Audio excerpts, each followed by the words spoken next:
Respect the loading height in the bulk hold.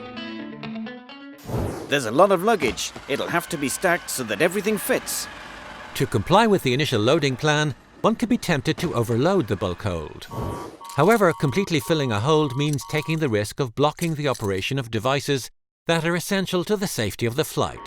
The maximum loading height ensures the proper functioning of the smoke detectors and fire extinguishing systems. They prevent the risk of cargo fire, one of the events most feared by pilots. And rightly so, as they are very difficult to control and can have catastrophic consequences.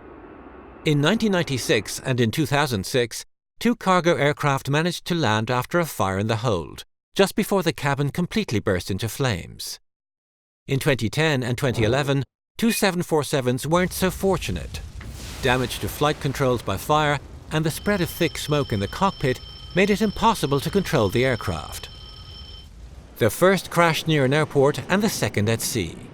2 crashes that left no chance for the people on board.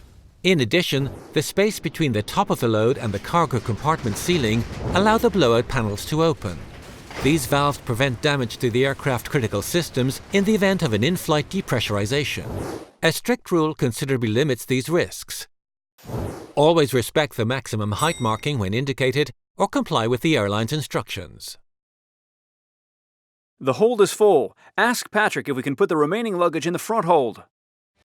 Lay the ground for a safe flight.